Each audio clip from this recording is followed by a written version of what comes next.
Hey everyone, Carmen here, digital editor at Ms. I know I've said that about 37,000 times in the last 2 days, but this is the last time I'll say it today.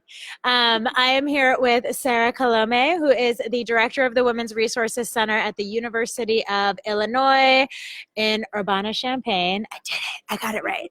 And so Sarah and I both just got out of workshops that actually I feel like this interview is the marriage of our workshops because mine was on social media and hers was on dismantling white supremacy and prevention spaces, which is exactly what we're about to talk about. So yeah, your workshop fit into this already tall order that was set out by this conference. So the theme of the conference, Ending Sexual Violence in One Generation, is quite a request. But I felt like this year's rallying cry at the workshops, at the plenary sessions that we've been streaming, has also been to really start that process of ending violence in one generation by looking inward and doing better. I feel like there's been so much conversation around, how can we really be accountable and make sure that this movement is doing everything it can and using every possible tool and reaching every possible person. And so you were here to help attendees unpack white supremacy and, integrate efforts to dismantle it into their work and sort of take a deeper look into their work. What does that process look like, and how can all of us get started in our own way in, moving towards dismantling white supremacy in our work and also examining where it might be popping up in our work? Yeah, so thanks. So I think it really starts with the willingness to be vulnerable, which is really hard.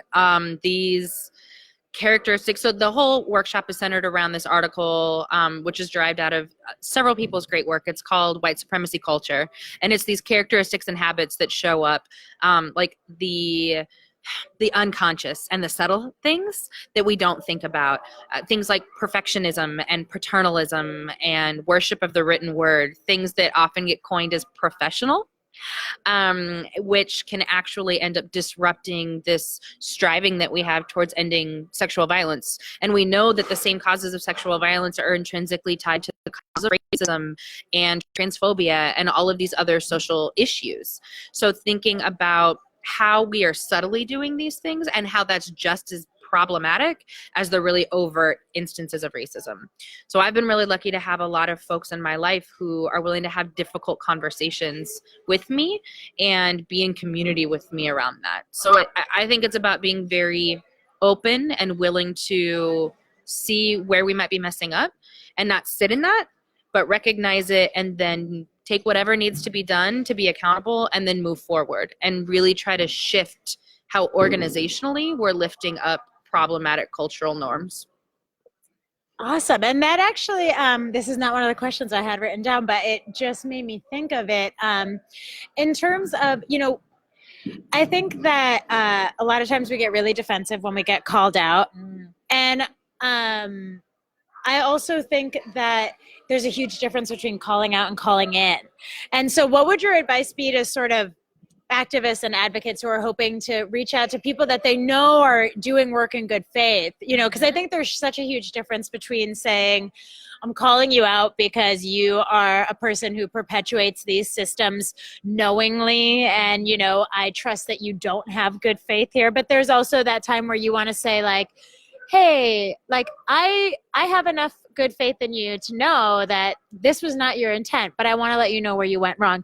How do we go about calling each other out, calling each other in, and also being called out and being called in a harmonious way, as harmonious as it can be? So we talked a lot about that in this session, and we talked about the differences between calling in and calling out and some of the stigma that's around it. So trying to be trauma informed is important, but calling out has its place. Like, we should be calling out problem leaders who are being problematic, politicians, decision makers. But with calling in and with all of this, it's really about thinking about community. And what we talked about is how when calling in happens, or even calling out in some cases, it's a commitment, it's an investment that somebody is making. If I'm calling you in, it's because I'm really seeing that whether or not you misstepped, uh, you care about this. And I know that you're trying to reduce harm. And I'm investing in you enough to say, I know that you probably didn't mean it this way, but you need to know that there was a rupture, to use the language from Coraline, which is an organization that does great work that I've been with. So they talk about rupture and repair. There was a rupture here. Like you made a misstep. I care about you enough to let you know about that and know that you need to do some work to repair it. And so thinking about that as an exchange and not getting defensive, which is one of the characteristics, because then we get all in our feelings and it becomes more about, well, I'm not racist or I don't think that way. And then all the attention comes back on us. And I'm guilty of doing this. This is how I started the session, is like, I do all these things too, but it's not about me. And so shifting back to like, what was the core problem? What are you asking of me? And how can I do it differently? So being open to that and not thinking about things as being personal, I think is a huge part of that process. Awesome. And yeah, I think that's so powerful to think of being called out as someone else making an investment in you is such a subversive way to look at it compared to the, narrative that we're presented with so often, which is like, oh, you called something out because you got called out because you're a terrible person. You will forever be a terrible person. And that makes me think back to I had sort of a moment of realization a couple of years ago when I was on a panel with Cecily from Feministing, and she was talking about the idea that sort of people who perpetrate violence, men who rape, for instance, or men who harass or men who assault, there are obviously people who do that and they don't feel remorse and they're not sorry and they are not learning. But then there's this sort of break in the logic, right? Of like, if we think it's possible to change the world, we also have to believe it's possible for the people around us to change. And if we call someone out or, if someone does something terrible, we can't just write them off. We have to be willing to invest in them because that's literally how we live, how we live that praxis. And so I'm also interested in, speaking of praxis and all of that you use this framework, you use the framework of intersectionality, and Kim Crenshaw's work, and we love her, and we at Ms. we love women's studies concepts and feminist theory, and we also love translating it into, more pragmatic language and also common sense ways of taking action and living that theory and making that theory livable. And so I'm sort of interested, how did you translate that theory of intersectionality into praxis? And, in your workshop, what are some of the ways that you walk people through how to weave intersectionality into the day-to-day work that they do? Well, I'm still figuring that out. And it's kind of like, to be really transparent, which is I think how we need to do this work. It's trial and error. And even in the session, people were making suggestions and suggesting about certain language and not using this like highly academic language or even like social justice speak, which there's privilege tied to that, like being in spaces and like knowing jargon. That. Yes, exactly. Very jargony. So, the way that I've been formulating it with Carly Maines, who was the other person who helped me put this presentation together, is thinking about how it's a culture. And so we get really in our feelings when we hear things like white supremacy culture, because I'm not a white supremacist, but okay, I'm not calling you a white supremacist. In the same way that like everybody contributes to a rape culture, even the people who are in this work, like we constantly have to check how we're contributing to that quietly. So we can still, without being white supremacists, uphold white supremacist culture. And so in the organizational framework, the list of the habits. So things like defensiveness and worship of the written word and quality or quantity over quality. These things are often thought about as good organizational practice. But if it's rooted in this white supremacist culture and it's used as a way to uphold that and keep people out of conversations and not build their capacity to be leaders or understand how decisions are made and really be, to use jargon, like bringing margin to center or making sure that the most vulnerable are being served and centered, then we're not doing our work. And so we typically think about those things as organizational practices over here, Racial justice framework is over here. But when we think about using those organizational practices as a tool to perpetuate white supremacy, it helps us go deeper into those things. And we can't just say, oh, well, that's just my management style. No, you need to be thinking about who's not in the room, and not even just getting them into the room, but why don't they feel like they can be in that room? Why don't they want to be in that room? What is the space that you're creating that doesn't make them feel safe or even want to invest in that room? So I think it's about trying to use real world examples. And we talked about, like, if you're a youth serving agency, why aren't there young people on your board? Or we talked about like policy decisions and other avenues of decision making, and not sharing like how a decision was made and why, or the politics around things like evidence-based practices and what does that mean? How is that seemingly well-intentioned so that people are doing things that have been proven to work, but proven by who? And like what curriculums are getting funded to be measured, and even the accessibility to get that kind of funding, and what's attractive to funders, what will they not want to fund? And so what does that mean for communities where that evidence-based practice won't work for them? So then they can't potentially get funding to do work because that's the standard that the funder has set forth. So I think it's about thinking about what it looks like in real world and bringing it down from the theory. Like, theory is wonderful, and for praxis, what does that mean for us in the everyday? You don't need to be able to deconstruct white supremacy culture at a theory level to be doing this work every day. And I think bridging that is what we were hoping to start in this session and then continue it moving forward. I'm excited to see how people take this into their spaces and keep doing this and working through the cases, and hopefully having conversations about like what was missing from the conversation today and what do we need to be doing more of.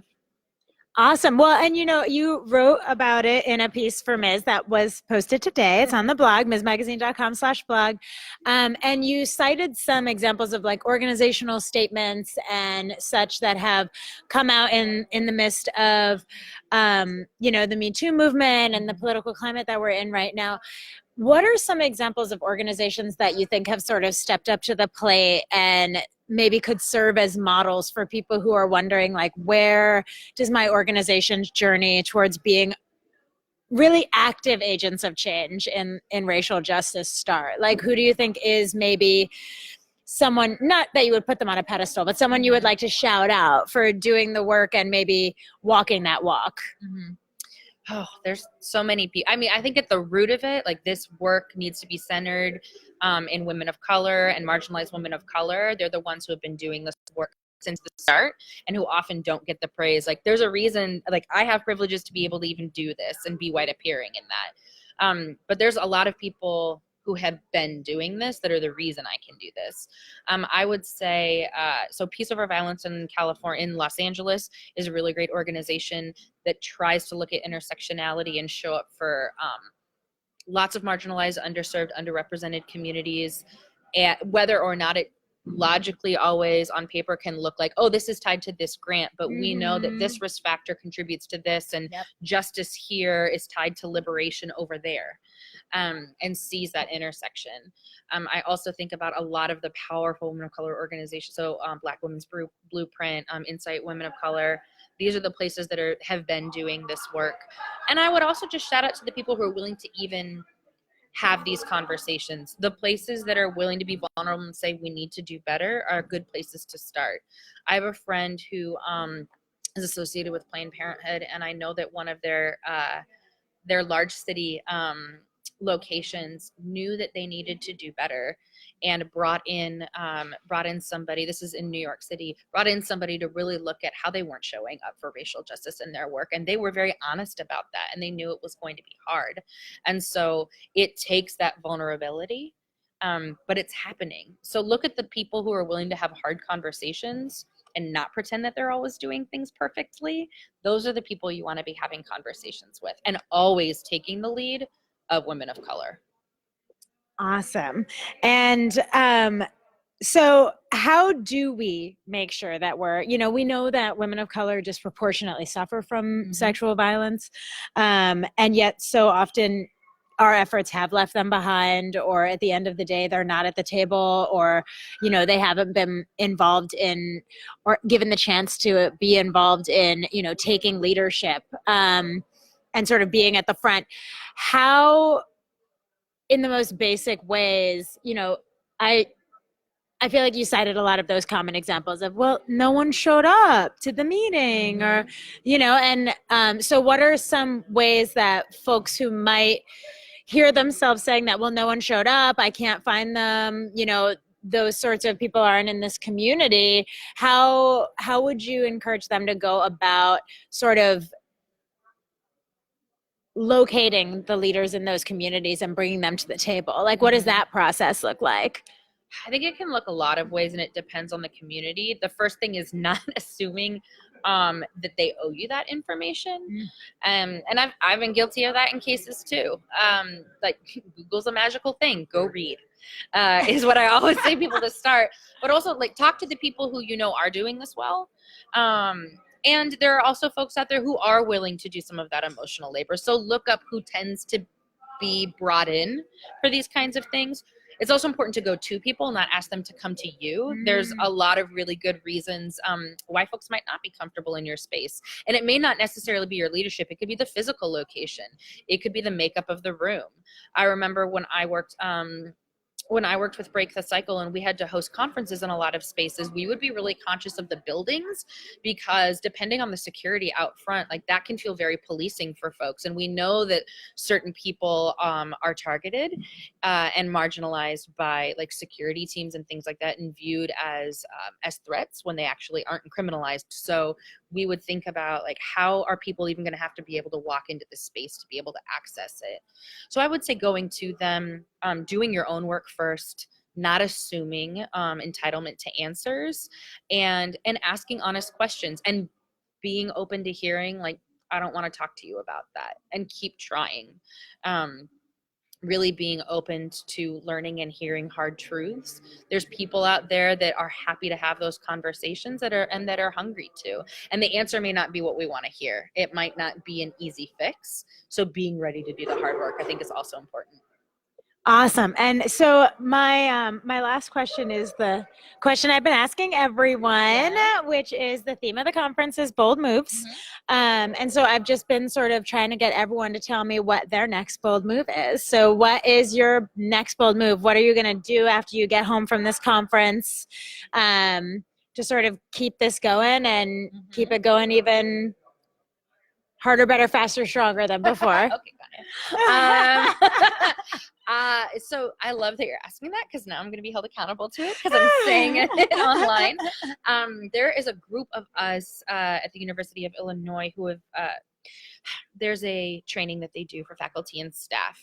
And it's around looking at social justice, social change, how can we do work on ourselves and also in the community to be better. And so it's run by a consortium of people in student affairs and other places. And one of the conversations that came up was around this concept of white feminism, and how this term has been thrown around, but, like, how do we really do that work? Like, we want to, and we don't know how, and it feels kind of dirty to put these things out there sometimes, because we don't know where people are in their journeys and if they're comfortable owning their stuff. And that in order to do that work, we know we need community. So it's this awkward place to be in. And so a couple of us said, like, you know, we should really do something around this. So I'm hoping to go back and be in connection with some of them and do reading groups and conversation groups around, like, white feminism, white fragility. How are these organizational habits that we talked about from the article showing up in our work, and building a small community there about, like, dismantling white supremacy, which will be difficult in higher education, but doing it in a committed group together. Awesome. Well, please keep me posted on that. Write all about it. Tell us all about it. And thank you so much for everything you did at the conference and everything you're doing, and for taking the time to talk to me today. Thanks for having me. Yay. It was a lot of fun. Yes. Let's keep smashing the patriarchy and also all other systems of oppression together. And I'll be signing off from the conference for today, and I'll see everyone tomorrow. Bye. So, yeah. Bye. Bye.